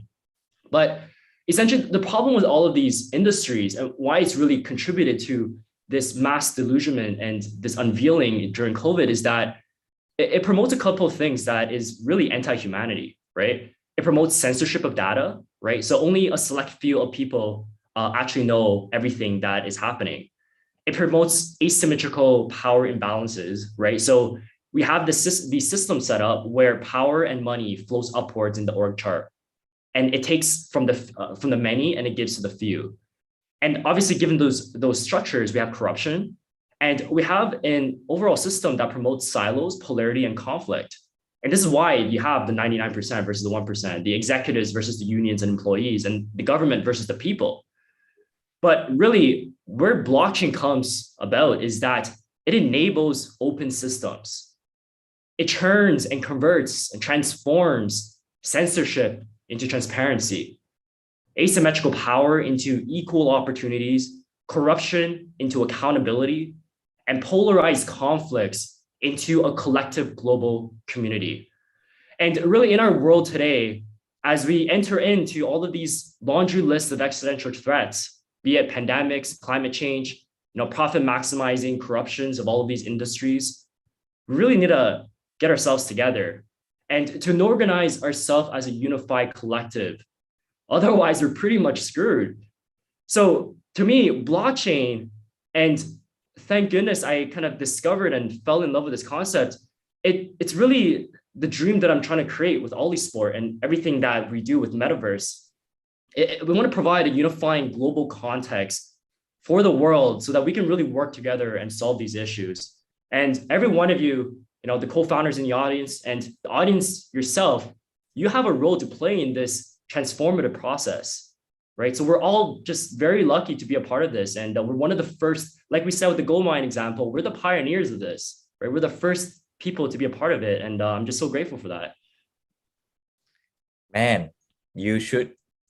I think that was one of the most passionate, you know, sharing about blockchain and decentralization I have seen, you know, for a long time. And you need to record that and put it on Coursera, man. So yeah, I kind of lost my change of thought as well. So let's see.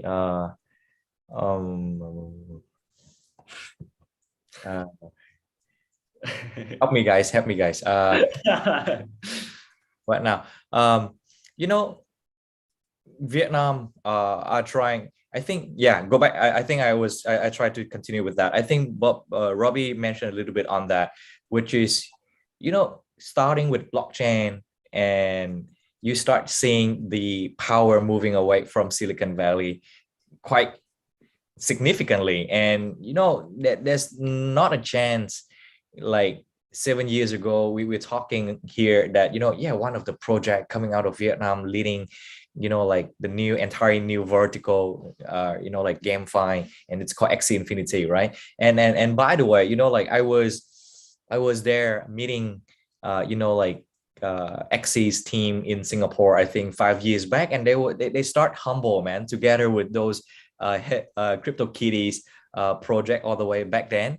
Remember how we say like, like how these game kind of stocking all of the like congestion on Ethereum, and the price was outrageous. And fast moving 5 years later, we still have those problems, but the awareness and the acceptance like from the bigger crowd are much better.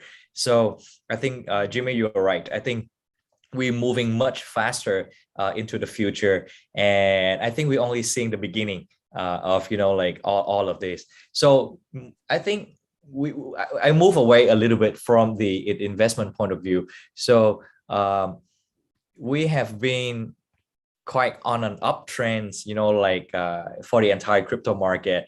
If you have any bold prediction on how the market gonna span out, I would say let's aim for the first milestone in Chinese New Year.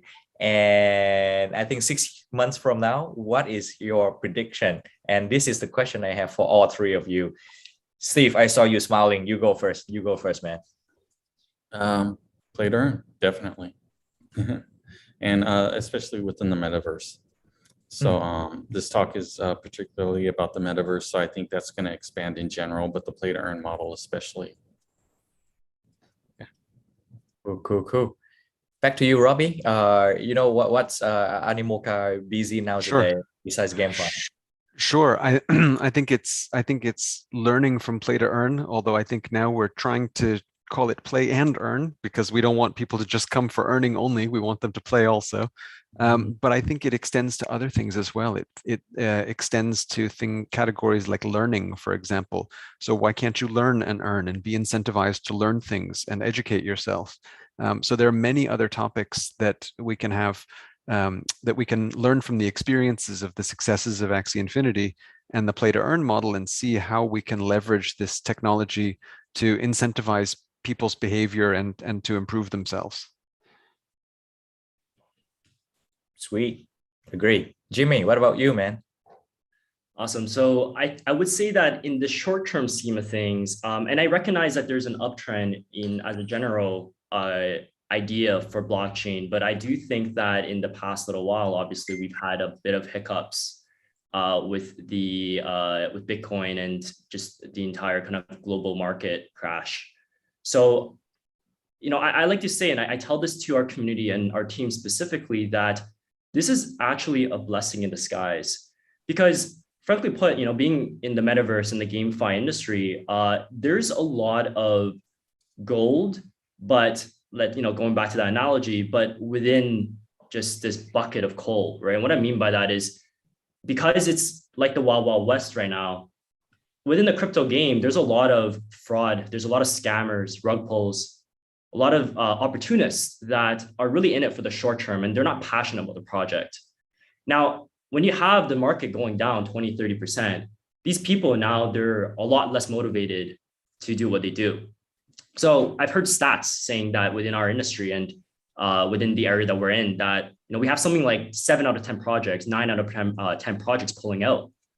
So I think why this is a blessing is that very much so, this is a test to the worthwhile companies, right? We have mediocre, within recessionary periods, mediocre companies tend to drop out and unicorns are discovered. So that's truly what I think is going to be prominently seen within the next couple of months. The survivors, right? They're going to prove themselves. They're going to show what they got to the community. And because of that, they're going to set the right foundation so that as the economy continues to grow, right, and we go back to the upward trend, they're the ones that's going to experience the best of the exponential growth curve. Now, I would say that moving forward into a little bit later on, but not too much into the future. A couple of things we know, right? One is that COVID's here to stay, right? There's going to be new variants and new economic lockdowns, more people unemployed. So we need to all ask ourselves, right? How can we contribute to a solution whereby all of these people becoming unemployed now, how can we give them a place, right? Within a metaverse, perhaps, within a GameFi community to actually earn a living playing video games? I think that's a quite interesting idea to think about and really a worthwhile goal to achieve. And very much so in extension to that, in the future, when AI displaces 90% of jobs, we're talking like within the next 10, decade or so, right? We need to house these people. We need to give them a purpose to, live and to do something worthwhile with their life. So I think those are some challenges that we can see coming in the future and us achieving. All right, Jimmy, that's also very deep as well. So I think moving to the last, I would say questions, I would like to emphasize again the role of, Vietnam Startup Investment Fund that, of course, because I'm coming from the blockchain industry, right, I will try my best to promote as well as connecting all of these, blockchain projects to the global audience. So all three of you, please help me, to have a better interaction between Vietnam and the global market. And if all three of you have any special resource or support or any intention for Vietnam, you can share with the audience, and hopefully we can collaborate in the future as well, because I think digital initiative are one of the key focus of Vietnam government going forward as well. So any soft commitment or any intention for Vietnam? I start with you, Steve. We're definitely focused on the Asian market, and I would love to make more inroads into the Vietnamese market. It's a little difficult right now because of all the restrictions related to COVID. I can't even get into Vietnam right now. So hopefully things start opening up soon, and we can start making some progress in the Vietnamese market. Absolutely. Robbie? I think, we're very excited about Vietnam. I mean, obviously, we continue to see a lot of projects coming from Vietnam. A lot of people are kind enough to send us their pitch decks and stuff. So I think we'll only be making, more investments there. I mean, it's kind of our backyard. I think right after today, I think you're getting more and more decks on your table. Good. Which is good thing, right? Which is good thing. Please send us your decks. Okay, we'll do. And then Jimmy, how about you? So I guess the takeaway that I want to share with the audience is that one of the biggest challenges I see right now in Vietnam is that, we've already mentioned Vietnam is sprawling with talent, with opportunities, and a lot of success cases in GameFi. But nonetheless, it doesn't really exclude the number of, I guess, more of the scam projects, right? And I think one of the biggest challenges for a Vietnam startup starting out with a Vietnamese name is credibility. And truly, I think it's important for Vietnam, as you asked Chris in one of the questions, to really expand beyond just the limiting factor of being Vietnamese and being a Vietnamese company, but partnering up with global entities and partnering up with people in North America. Because although we're a bit slower moving, where the infrastructure is not as well, we do have the credibility behind our name. And I think that's, if we combine that with the force, the hidden dragon of Vietnam, I think there's some great synergies. And really that's what I saw personally, and why I've reached out to a lot of developers and growing a team of employees that is actually based out of Vietnam right now, right? So I think for me, if you want to reach out for hiring for work opportunities, I would love to discuss that, whether that's through community management in our company on the development team, or anything marketing, PR, anything that you have envisioned. So love to hear from you guys. And I guess you guys can find me on LinkedIn, Facebook, Twitter, any of that, and just give me a shout out. Maybe I should apply for a role at Jimmy's.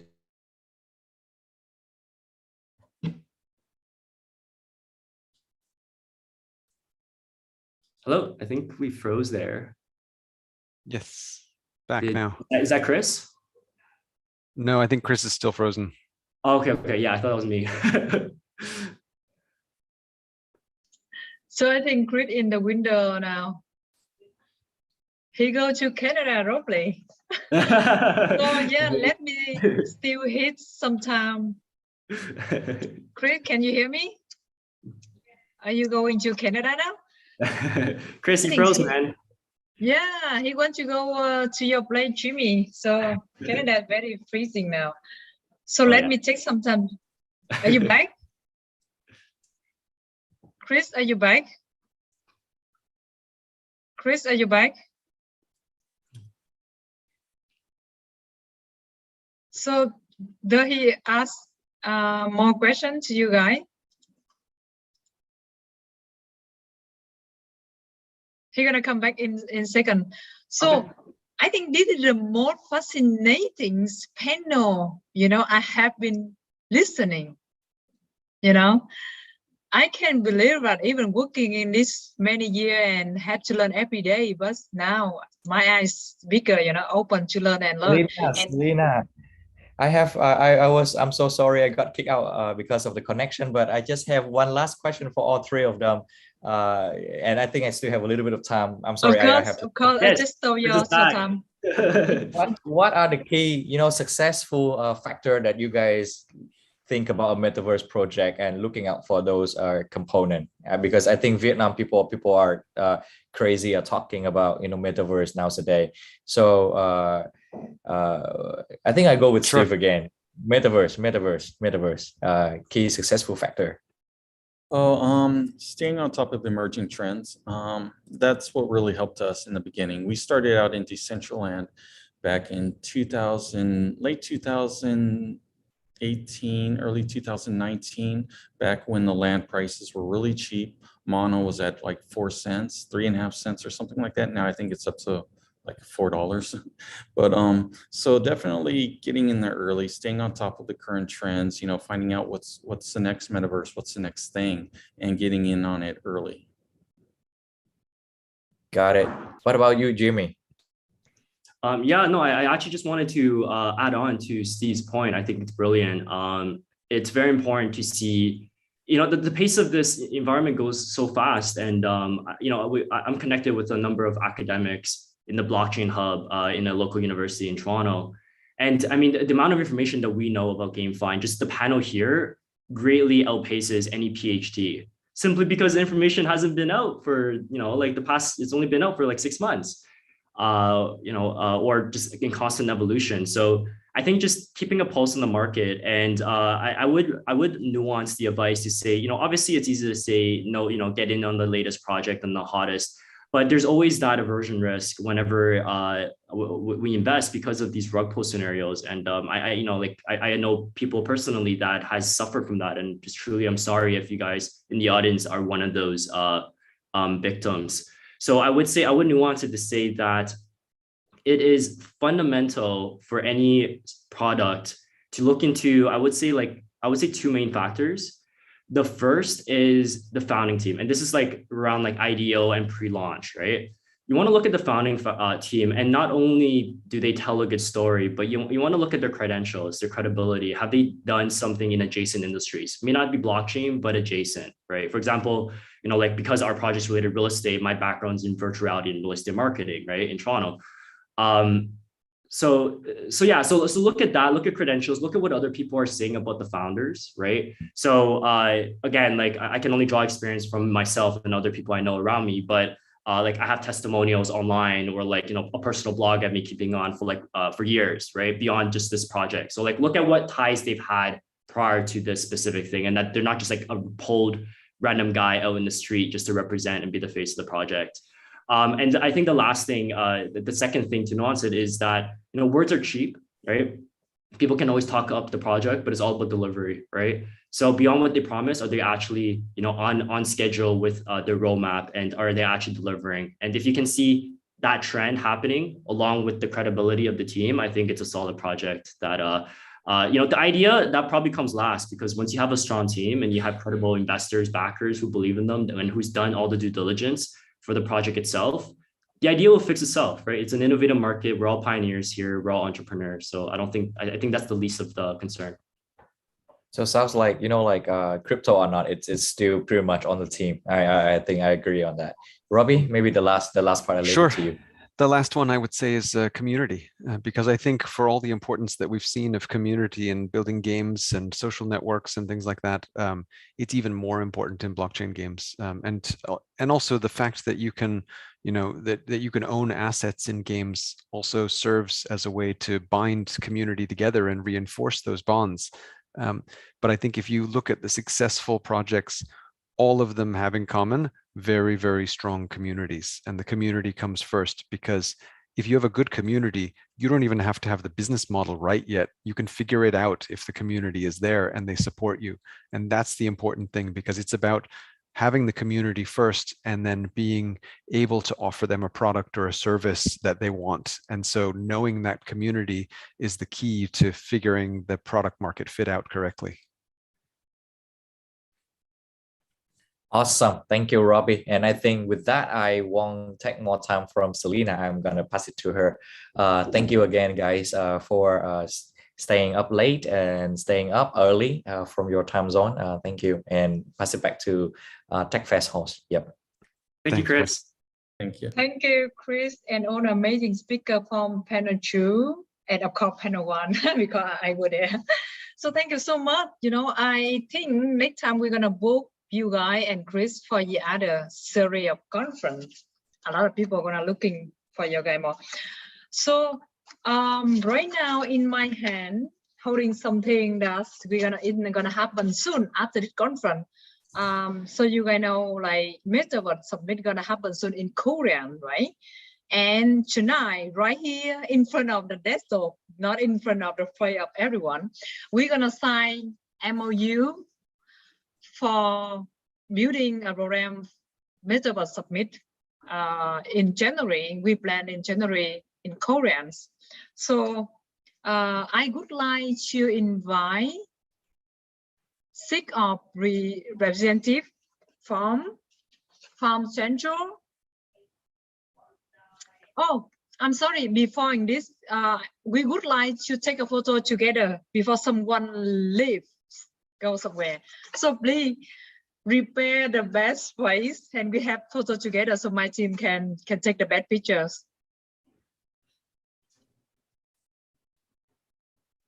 Can we? I think we should remove the background. Yeah. Yeah. So everyone, are you ready? So the team gonna take the photo together. So we count 1, 2, 3. Are you ready? So they're gonna take about 3 or 5 pictures. All smile. So we're young entrepreneurs, so have to be showing our energy is not something too serious. So we have 3 already. So do we should poll the others? Okay, whatever you want. Okay, thank you. So we come to another section. It's also important. 6 reps, the representative from 6 organizations. First, from National Startup Investment Fund, and second one from Farm Central. The third one from Lucky Ventures. The fourth one, WSF myself, and the fifth, Vicocha with Koreans, and the sixth one, Meta One. We signed MOU for building Metaverse Summit 2022, and it happened offline in Korean. And before that, we're building a brochure from here to there, and I hope you guys gonna join us more and more later. And right now, we starting signing, so please give us some bigger smile and congrats to us for building our partnership tonight. Thank you, guys. So we start signing, and then we're gonna take a photo together, and please showing your signatures here or even in the front of MOU. It's a quite difficult for the visual. Okay. Okay, just like this, right? So are you guys ready? I think you have to put it in front of the camera and right in front of you. Yes, like this. This look Yeah. Okay. Maybe put a little bit lower so it's don't cover your face, right? Yes. Right, Okay. just right below the neck. So we take right photo. below the neck. Yes. Are you ready? Stick, right? Okay. Okay. So team, please take the photo from 6 of us. 1, 2, 3. One more. Another smile. Don't forget to smile, guys. Okay, smile again. 1, 2, 3. Smile. Thank you, guys. Thank you so much. Thank you so much.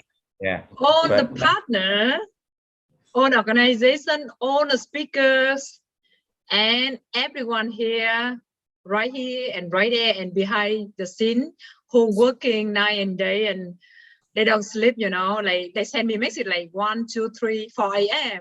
and they call me anytime, you know. Sometimes I have to turn off my phone so I can take some time to sleep.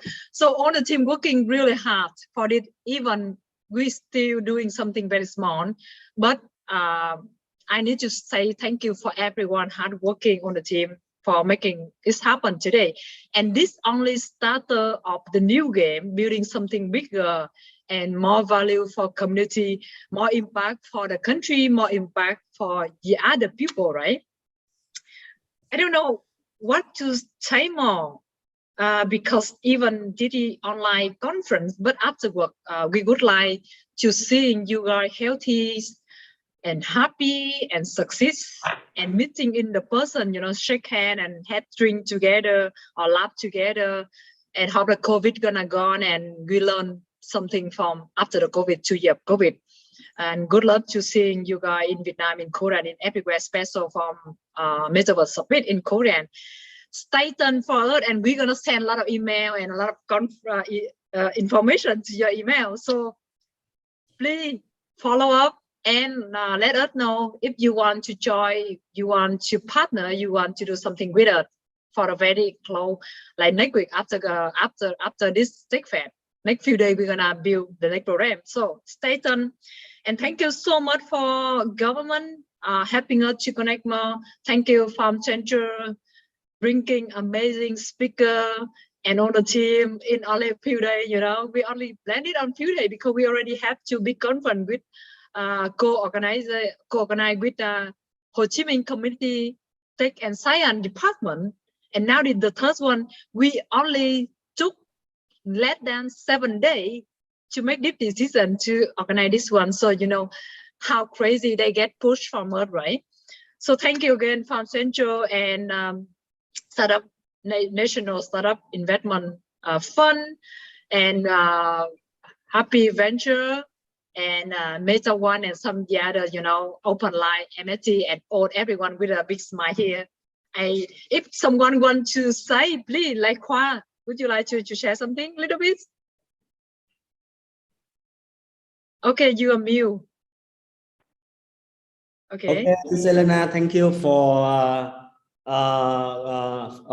Farm Central, Lucky Venture, join with very interesting event, especially it's a very beautiful MC like you, and yeah, and how we can move to the road to the summit soon, and we make a very good impact for not only Vietnam and for the metaverse also. Okay, thank you. Thank you, Chris. I think you are amazing. More, you know, you keynote and you get asked to be a moderator, and you know, you take my stage. So please say something more. Yes, I think you know, like this is supposed to be a Tech Fest conference, and just except last year, I think this is the 4th year that I speak on Tech Fest on different roles. So let's try to not make it only it sounds like a blockchain crypto related conference, but I just want to say that just like some of the observation that we have from the international friends that we have today, Vietnam do really have chance to push and, like moving forward as a frontier player in a lot of the vertical. And we start here with blockchain and we start here with metaverse. And I hope that we as Vietnam startup investment funds really have a chance to support all of that, blockchain or not. I will try to keep my, neutral, support for all of the project coming from Vietnam, and all the project want to go into Vietnam as well. Yeah, we're looking for your podcast. Need to have a big pocket, right? So the fund have to be growing. Let me pick up my phone and I call the government tomorrow. That's good. Okay, let's do this. So they're working. Yeah. So I think Jimmy, when you say something. No, I was just supporting him. He said that because right now we're looking to open up more of the Vietnam frontier, and we've recognized that some of the strongest blockchain supporters in the GameFi world happens to be based out of Vietnam. So the fact that he's having an active interest in helping companies penetrate Vietnam specifically, I think that's equally important as helping Vietnam get out in the world, because the world needs to see what the country has to offer on both ends. Wonderful, Jimmy. Thank you. So Steve, you wanna say something, please? I think Jimmy pretty much summed it up what I feel exactly. I love to see what's going on in Vietnam with the current state of the crypto industry. I think it's setting a good example for the rest of Asia, and I love what you guys are doing. Thank you, Steve. Thank you so much. Anh Lee, please. Mr. Lee. Oh, yeah. It was nice to be able to enjoy together tonight. Thank you very much. Thank you so much. Yeah, and please introduce company that who wish to cooperate with Korean startup. Sure, yeah. Yeah, Korean startup. We're gonna talk more.